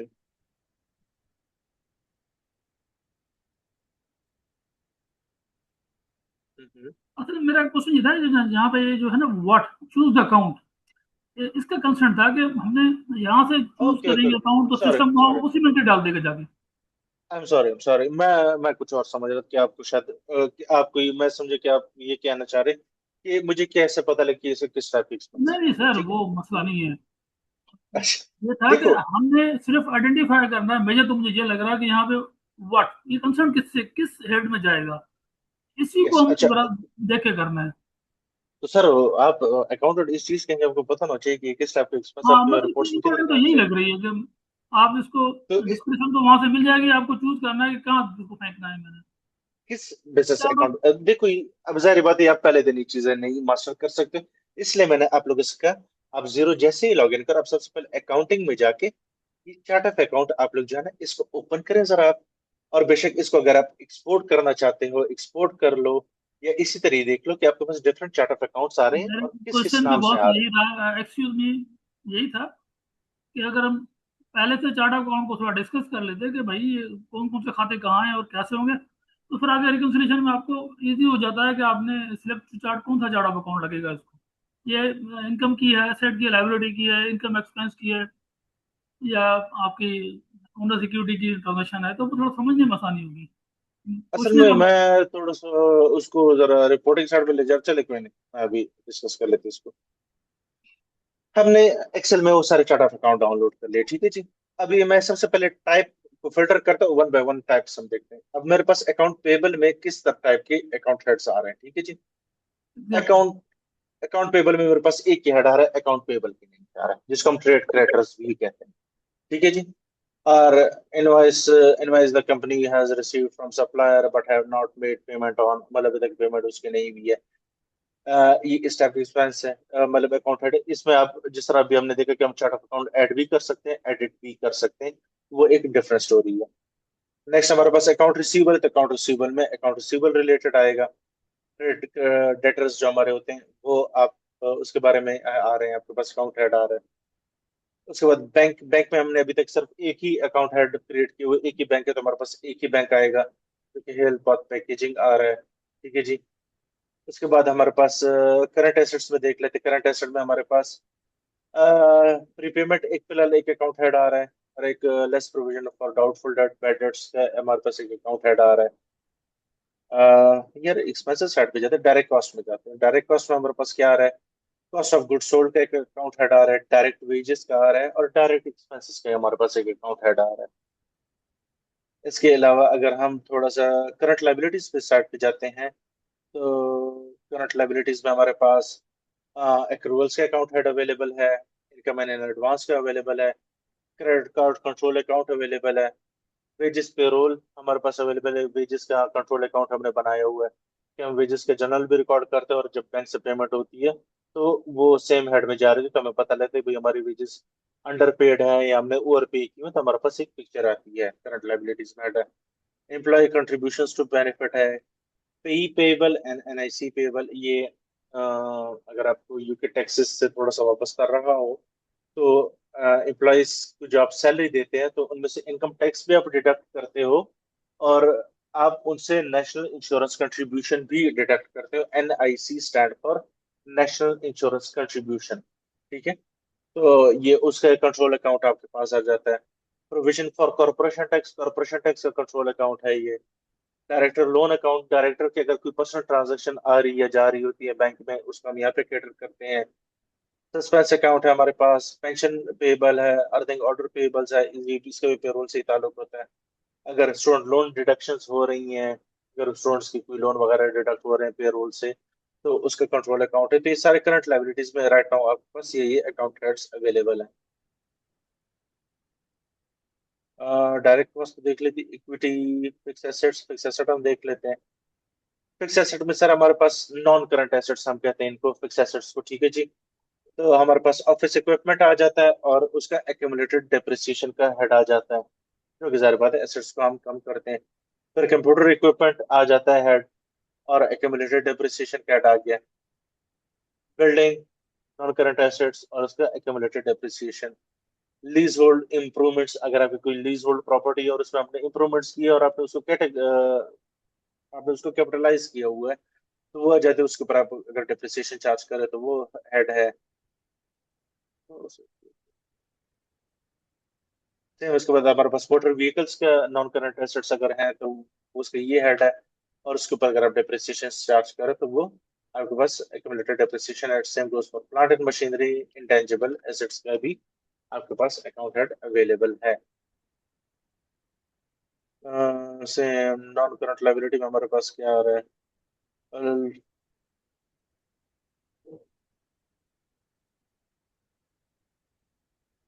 लोन्स आ रहे हैं नॉन करंट लायबिलिटी, अगर आपको कोई जनरल लोन वगैरह है, अगर आपकी एक्चुअल लोन हो तो आप इस लोन के हेड को आप रीनेम भी कर सकते हो। जैसे अगर आप एचएसबीसी का लोन है, बार्कलेज बैंक का लोन है, या किसी प्राइवेट फाइनेंशियल इंस्टीट्यूशन से लिए, तो आप इसको फिर रीनेम करके वही लोन नेम दे सकते हो। हायर परचेज लोन अगर आपने कोई लिया हुआ है, डेफर्ड टैक्स आपके पास आ रहा है, उसका हेड इन्होंने बना के दिया हुआ है। ओवरहेड्स में हमारे पास क्या क्या आ रहे हैं? हेल लॉट ऑफ है। अब ये हमारे वो इनकम स्टेटमेंट में जो एडमिन एक्सपेंसेस हमारे होते हैं उसके डिफरेंट अकाउंट हेड्स इन्होंने बनाए हुए हैं। एडवर्टाइजिंग मार्केटिंग आ रहा है, ऑडिट एंड अकाउंटेंसी आ रहा है, बैंक फी आ रहा है, cleaning, consultancy, depreciation expenses. Depreciation का जो इनकम स्टेटमेंट में जो इम्पैक्ट जाता है वो उसके लिए इन्होंने एक हेड बनाए हुए हैं। अगर आप हर एसेट के लिए अलग से बनाना चाहते हो वो भी आप न्यू हेड क्रिएट कर सकते हो, नहीं तो इसमें भी आप डाल सकते हो। चैरिटेबल डोनेशंस आ गया। एंटरटेनमेंट 100%, बिजनेस एंटरटेनमेंट 0%, मतलब बिजनेस नहीं है, पर्सनल है। पोस्टेज, प्रिंट एंड कुरियर का आ गया। General expenses, insurance, interest paid, legal professional, light power heating, motor vehicle expenses, operating lease payments, printing and stationery, IT software, consumable, rent, rates, repair maintenance, salaries, director remuneration, employer national insurance, staff training, pension costs, medical insurance, subscription, telephone, internet, travel, international, national, and corporation tax। तो आपके पास जो एक possible account है आपको zero का लगता है आपको इस्तेमाल होते हैं, तो उन्होंने अपनी तरफ से बना के दिए हुए। हाँ, इसमें आपने कुछ ऐड या डिलीट करना है, या डिलीट करने की जरूरत नहीं है आपको, जाहिर बात है, या रिनेम करना पड़ेगा, या कोई नया अकाउंट हेड बीच में डालना पड़ेगा, तो वो आप डाल सकते हैं। एक नहीं, हजार आप डाल सकते हैं, वो कोई लिमिट आपको। ठीक है जी। ठीक है बख्शली साहब, कोई कंफ्यूजन इसमें? सर जैसे माय क्वेश्चन एक्चुअली जो मैं समझना चाह रहा था, क्योंकि क्योंकि बुक में ये ओवरहेड जहाँ टाइप है वहाँ पर एक्सपेंस लिखते हैं, हमारे यहाँ भी पाकिस्तान में word overhead type type of account use नहीं होता, वो हमारे यहाँ एक्सपेंस ही होता है। या वो करंट एसेट में आएगा, या मतलब वो एक्सपेंस ही होता है, ओवरहेड नहीं होता। अब यहाँ पे मेंशन किया हुआ है सारे एक्सपेंसेस को ओवरहेड, तो ये थोड़ा सा डिफरेंस है जिसको समझना चाहिए कि हम जब जीरो में जाएंगे तो जीरो में अब कौन वो से। जाहिर बात है, जब हम हाँ, जरा बुक कीपिंग इसकी नहीं कंप्लीट समझिए, कर पता ही लेंगे। नहीं होगा कि ओवरहेड क्या है, ओवरहेड आप मेंशन क्या करेंगे, तो ये चीजें समझने की। ओवरहेड्स, एक्सपेंसेस के लिए एक टर्म ओवरहेड्स का भी एक टर्म यूज की जाती है। ठीक है जी। ये भी एक्सपेंसेस के लिए एक डिफरेंट टर्म है, यूज की जाती है, ये भी आपकी एक्सपेंसेस ही होती हैं। नहीं अगर मैं, आप, लेट मी हाँ नहीं, finish please, let me finish. हमारे इनकम स्टेटमेंट का जो एक्चुअल ब्रेकडाउन होता है सर, वो कुछ इस तरीके से होता है। अब मैं आपके लिए यहाँ पे एक्सेल शीट एक ओपन कर लेता हूं, ताकि मैं आपको, सर हमारे पास इनकम स्टेटमेंट जो होती है ना सर, अब मैं, आप मुझे इनकम स्टेटमेंट पे ले जा रहे हैं ताकि, और वो अभी हमारा टॉपिक नहीं है, लेकिन चले। बेसिक चीज है सर, इसके आगे तो हम जा ही नहीं सकेंगे। सर मैं आपको सर ये समझाना चाह रहा हूँ कि इन जो ओवरहेड्स, डायरेक्ट या कॉस्ट ऑफ सेल्स, ये हमारी क्या चीज़ है। सर इनकम स्टेटमेंट में सबसे पहले हमारे पास सेल्स आती है, ठीक है जी, जो कि हमारे पास, लेट्स से ये हमारे पास सेल्स आ गई। अब इसके नीचे हमारे पास आता है लेस कॉस्ट ऑफ सेल्स, ठीक है जी। और ये हमारे पास कुछ इस तरीके से आता है, या मैं इसको एक्स एक्स ही लेता हूँ, ठीक है जी। अच्छा, अब सेल्स में से, कॉस्ट ऑफ सेल में अब आपके 5-10 हेड्स जितने आपने बनाए हुए हैं, इट डजेंट मैटर, लेकिन वो सारे के सारे कॉस्ट ऑफ सेल का ही पार्ट बनते हैं। ये आपके पास आ जाता है, आपके पास ग्रॉस प्रॉफिट्स, ठीक है जी। आप क्या करते हो, दिस माइनस दिस करते हो, ये आपके पास आ जाता है क्या चीज, ग्रॉस प्रॉफिट आ जाता है। और यहाँ पे हम जो रेशियो कैलकुलेशन करते हैं, जीपी मार्जिन, जिसको हम कहते हैं ग्रॉस प्रॉफिट मार्जिन, उसको हम कहते हैं। अब ग्रॉस प्रॉफिट से जो नीचे हम एक्सपेंसेस लेस करते हैं, एडमिनिस्ट्रेटिव एक्सपेंसेस हम उनको कहते हैं, एडमिन एक्सपेंसेस भी हम कहते हैं। अब यहाँ पे आपके बाकी सारे एक्सपेंसेस आते हैं। कॉस्ट ऑफ सेल्स क्या होते हैं, आप जो सेल्स कर रहे हो, उस सेल्स करने के लिए जो डायरेक्ट एक्सपेंसेस रिक्वायर्ड है। अगर मैं बॉक्सेस बेच रहा हूँ, तो मेरा डायरेक्ट एक्सपेंस क्या होगा, गत्ता, पेपर, ये मेरा डायरेक्ट एक्सपेंस है। अगर उसके लिए मुझे कोई ग्लू वगैरह या कोई ऐसी कोई प्रेसिंग मशीन मेरी यूज हो रही होती है, या कोई भी चीज मेरी हो जो कि डायरेक्टली मेरी सेल से उसकी इन्वॉल्वमेंट है, तो वो मेरी सारी जो है ना, इस कॉस्ट ऑफ सेल में यहाँ पे सेल से लेस होती है, और मेरे पास ग्रॉस प्रॉफिट आता है। इस ग्रॉस प्रॉफिट के बाद बाकी मेरे जितने भी अदर बिजनेस एक्सपेंसेस है, उनको मैं एडमिनिस्ट्रेटिव एक्सपेंसेस कहता हूँ, इनको मैं ओवरहेड्स भी कहता हूँ, इनको मैं एक्सपेंसेस भी कहता हूँ, ठीक है। इसके अंदर मेरे सारे जो नॉन डायरेक्टली इन्वॉल्व मेरे एक्सपेंसेस होते हैं, फॉर एग्जांपल एडवर्टाइजिंग आ जाता है, अकाउंटेंसी फी आ जाता है, लाइट, हीट एंड पावर, ठीक हो गया, रेंट आ जाता है, रेट्स आ जाते हैं, ट्रैवलिंग आ जाता है, स्टाफ ट्रेनिंग। तो इस तरह के जो मेरे एक्सपेंसेस होते हैं, इसको हम सारा बोलते हैं एडमिन एक्सपेंसेस, ठीक है। ये भी सारे मेरे डिफरेंट एक्सपेंसेस होते हैं। और अब मेरे पास जब इस ग्रॉस प्रॉफिट से मैं ये सारे एक्सपेंसेस लेस कराता हूँ, तो मेरे पास आ जाता है नेट प्रॉफिट बिफोर टैक्सेस, ठीक है जी, बिफोर टैक्सेस। तो मैं क्या करूंगा, दिस माइनस दिस, चलो मैं फार्मूला नहीं लगा रहा इधर, लेकिन ये मेरे पास मेरा नेट प्रॉफिट आ गया, ठीक है जी। अब इस नेट प्रॉफिट के ऊपर मेरा क्या लगता है, कॉरपोरेशन टैक्स, लेट्स से वो मेरा बना इतना, ठीक है जी। अब इस नेट प्रॉफिट से जब मैं कॉरपोरेशन टैक्स लेस करा दूंगा, तो सर ये मेरा बन जाता है नेट प्रॉफिट्स आफ्टर टैक्सेस, ठीक हो गया सर। तो जो अब ये वाला जो सेक्शन आपके पास आ रहा है, इसके मल्टीपल नेम्स हैं। इसको आप एडमिन एक्सपेंसेस भी कहते हैं, इसको आप एक्सपेंसेस भी कहते हैं, इसको आप ओवरहेड्स भी कहते हैं, यू नेम इट, सारे नाम चलते हैं, ठीक है।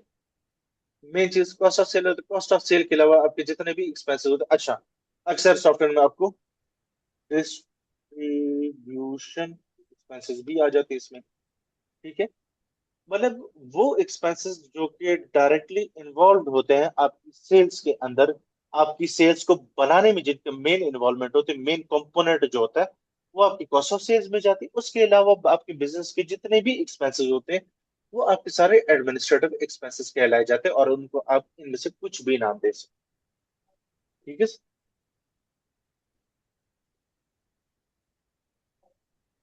जी सर फरमाए, और क्या क्या कंफ्यूजन है आपको इसमें, और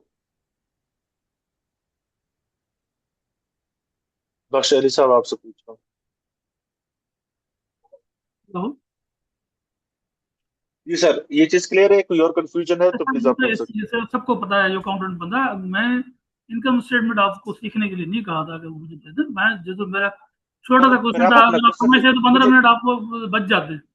सिर्फ मेरा क्वेश्चन था कि सर देखिए, हम लोग पाकिस्तान में, मुझे सुन लें अब 2 मिनट। पाकिस्तान में हम लोग ओवरहेड का लफ्ज नहीं यूज करते, इनकम स्टेटमेंट में भी नहीं करते, यूके में बैलेंस यूज शीट करते में हैं, होता अब है, मैं मार्क्स क्या में करूँ? होते हैं। सुन लें मेरी बात अब। आपने पूरी की ना, मैंने सुन ली थी आपका। यहाँ क्विक बुक में जो मेरा कंसर्न था कि वहां पे जाके वो लफ्ज एक्सपेंस की जगह पे ओवरहेड लिख रहा था, तो मैं समझना चाह रहा था सिंपल आपसे, सर ये ओवरहेड, ये सब यहाँ पे ओवरहेड कहा जाएगा क्विक उसमें जीरो में जाके? मेरा सिंपल सा क्वेश्चन था, मैं आपको इतनी तकलीफ नहीं देना चाह रहा। आई नो कि इनकम स्टेटमेंट कौन सी चीजें प्लस माइनस होती हैं, क्या बनता है, नेट प्रॉफिट क्या है, एंड वो मैं इससे अच्छी तरह आपको, ये अकाउंटिंग की overheads just overheads are just like your other था, मुझे ये भी एडमिनिस्ट्रेटिव बताया, एक्सपेंस। लेकिन एज अ होल ओवरहेड उसको यूज कर रहे हैं। मैं वो आपसे सिर्फ क्लियर करवाना चाह रहा था कि यहाँ पे जी ठीक है, एडमिन एक्सपेंस आर को वी लेकर। Clear now? हाँ, मैं अभी हम समझ क्लियर है? रहा हूँ। मैं आपको वो तंग नहीं बेहतरीन। करना चाह रहा, मैं तो जस्ट एक नहीं छोटी सी, नहीं, कोई मसला नहीं। अगर आप कोई मसला मुझे नहीं ये पहले हम लोगों सर, को हम देखे बस भाई, इसकी, हम यहाँ पे सब सीखने के लिए बैठे हुए हैं, ठीक है ना? हम यहाँ पे कोई वो नहीं कर, हम सब सीखने के लिए आए हुए हैं। चलो इस बहाने किसी का तो कॉन्सेप्ट क्लियर हुआ होगा ना इनकम स्टेटमेंट पे। हाँ नहीं ठीक है, मैं आई किसी का अप्रिशिएट, तो चले फायदा हुआ होगा ना। हम ले जाए कर हाँ, लें। तो इतनी टेंशन ही नहीं लेनी है सर, वरना बहुत छोटी जिंदगी है। अच्छा जी, टेंशन एनीवन आपने किसी। लेनी, हमने क्या लेनी, हमने तो फेंक देना है क्वेश्चन, आपने फेस करना था। हम सर, हम हमें आदि हैं, नहीं समझ टेंशन आएगी नहीं। हम बोलेंगे सर ये इशू नहीं समझ आया। चलो, आपका अब हक मैं, है सर, आपका हक है। चलो छोड़े हम सर, बैठे दो इसी मिनट चीज के उसको लिए। साइड कर ले। ओके, जस्ट गुड, आपने सब इंटरप्रेट कर दिया। अच्छा जी, जो ये इसका चार्ट ऑफ अकाउंट है, इसका ये सेपरेट मिल सकता है या कोई, मुझे ये सर लग रहा है। ये आपके सामने मैंने जीरो से अभी डाउनलोड किया। आपके हाँ पास ये ये अकाउंटिंग में आप ये हाँ आप अकाउंटिंग में जाएंगे, आप चार्ट ऑफ अकाउंट में जाएंगे। ये एक्चुअली मेरी थोड़ी आदत बनी है, मैं डायरेक्ट है ना, वो जो कर्सर होता है ना, जो स्क्रॉलर होता है, उसको मैं क्लिक करता हूँ तो वो मुझे ऑटोमेटिकली नए टैब में ओपन कर देता है। नहीं तो मैं इसको मैं राइट क्लिक करके न्यू टैब में भी ओपन कर सकता हूँ। जीरो कोई बुक्स में एक बहुत बड़ा ड्रॉबैक ये है कि उसमें हम मल्टीपल टैब्स नहीं ओपन कर सकते किसी चीज को देखने के लिए। कोई बुक्स में ये एक अच्छी चीज है कि यार, आप बजाय एक रिपोर्ट को चेंज किए, आप मल्टीपल चीजें ओपन कर सकते हैं। तो ये मैं चार्ट ऑफ अकाउंट में आया। आप इसको एसेट कैटेगरी वाइज भी देख सकते हो, हाँ, असल समझ लाइबिलिटी गई कैटेगरी वाइज भी देख सकते हो। इनके नाम क्या है, या लेकिन हर एरिया का डिफरेंट नाम है, वो नाम समझ में आए ना, बाकी चीजें तो तो अकाउंटिंग ये में। अब यही तो मैं आप लोग से कह रहा हूँ, आप अपने लिए डेमो इसका लें, जिस तरह भी आज हमने लिए। थोड़ा सा इसके अंदर घूमे फिरे, वॉक करें, आपको नजर आए कौन सी चीज कहाँ पे है। अब पहले दिन तो जाहिर बात है, आप सारी चीजें नहीं सीख सकते ना। आहिस्ता आहिस्ता थोड़ा सा हाथ पैर बीच मारेंगे तो चीजें नजर आएंगी। अब अकाउंटिंग में जाए, हमने चार्ट ऑफ अकाउंट देखे। अच्छा, ये डिफरेंट चार्ट ऑफ अकाउंट्स आ रहे हैं, आपको नजर आ रहे हैं। अच्छा, इन्होंने यहाँ पे कैटेगराइजेशन भी दी हुई है। आप यहाँ से प्रिंट पीडीएफ भी कर सकते हो, इंपोर्ट भी कर सकते हो, एक्सपोर्ट भी कर सकते हो, ऐड अकाउंट भी कर सकते हो। बंदा एक एक ओपन करता है, खेलता रहता है बीच में भी, क्या चीज है क्या नहीं है। तो ये आज हमारी पहली क्लास है, obviously you can not expect कि आज हम सारा कुछ इसको मास्टर कर लेंगे। आहिस्ता आहिस्ता हम चीजें सीखते जाएंगे, ठीक है। तो आप लोग जरा रिकॉर्डेड लेक्चर्स आप लोग के पास जब कल आ जाए तो प्लीज थोड़ा सा जीरो की लॉगिन करें, अपने पास एक डेमो परचेज करें। परचेज मतलब डेमो लें इसका, और थोड़ा सा इसको सेटअप करें और थोड़ा सा उसको एक्सप्लोर करें। कल जो नेक्स्ट हमारे वेनेसडे एंड थर्सडे को वैसे भी हमारी क्लास होगी, आपको क्लास में भी कम्युनिकेट कर दिया जाएगा। हमारी ऑनवर्ड क्लासेज जो वेनेसडे एंड थर्सडे से होंगी, सेम टाइमिंग हमारी होगी। तो नेक्स्ट क्लास में आएंगे तो जो मसले आपके होंगे तो उनकी इंशाल्लाह हम क्लियर करेंगे, ठीक है जी जी। बिल्कुल, डेमो के लिए इसका कोई मिलेगा नहीं, जीरो का कोई आपके पास लाइसेंस तो है ना आप लोगों के पास? सर, मैंने भी आप लोग के सामने डेमो लिए, तो आप लोग भी डेमो प्रैक्टिस करें ना। नहीं, सिर्फ हम अगर हम किसके लाइसेंस ले लिए? लें तो सर, लाइसेंस हम नहीं ले सकते ना। वजह हाँ ये है कि लाइसेंस में कितने लोगों के लिए लूं? क्योंकि अगर मैं एक स्टूडेंट, लाइसेंस लूंगा, आपको एक लाइसेंस है ना, दे दें सर, साथ में स्टूडेंट को, वो तो उसके वो उसी पे तो देखेंगे, कहाँ से देखेंगे? चलो छोड़ दें, मैं सर्च कर दूंगा, मिल जाएगा मुझे, लेकिन आप लोगों को जीरो का एक सॉफ्टवेयर तो देना पड़ेगा ना सारे स्टूडेंट्स को। कैसे करेंगे उस प्रैक्टिस, किस सर पे करेंगे हम लोग? ये सर अपना तो ये ले लें? डेमो वर्जन किस चीज के लिए? सर, सर क्या डेमो में वही सारा कुछ हो सकता है जो आप उस पे ले जिसमें सकते जैसे हैं। मेरी आप एक सेकंड बात सुन लेना, थोड़ा सा आप मेरी भी सुन लेना। आप हर एक चीज में खुद को परफेक्शनिस्ट ना समझे ना सर। हमने भी ये सारी चीजें सोची हैं, तभी हम ये चीज कर रहे हैं। हम बिला वजह नहीं बोल रहे। मैं अगर एक्चुअल एक सब्सक्रिप्शन ले लेता हूँ, जो कि तकरीबन अगर मैं फुल पैकेज वाला लूंगा तो 75-80 पाउंड पर मंथ का है, ठीक है जी। मैंने एक वो ले ली और वो मैं अब सबको दे दूंगा, ठीक है। अच्छा, अब आज आपने उसमें बैंक स्टेटमेंट अपलोड कर दी। अरे भाई, उसमें जब प्रैक्टिस करेंगे तो उसमें पहले से बैंक स्टेटमेंट पड़ी होगी। वो उस पर प्रैक्टिस करेंगे तो बिलाल साहब आएंगे, वो चेंज होगी। अब एक आईडी कितने लोग यूज करेंगे? पॉसिबल नहीं है ना, प्रैक्टिकली पॉसिबल नहीं है वो हमारे लिए। हाँ, उसका अल्टरनेटिव हमारे पास ये है कि वही चीज आपको एक मंथ के लिए फ्री मिल सकता है, आप उसके अंदर प्रैक्टिस कर सकते हैं। एक नहीं, 10 बार आप उसका डेमो लेते रहें।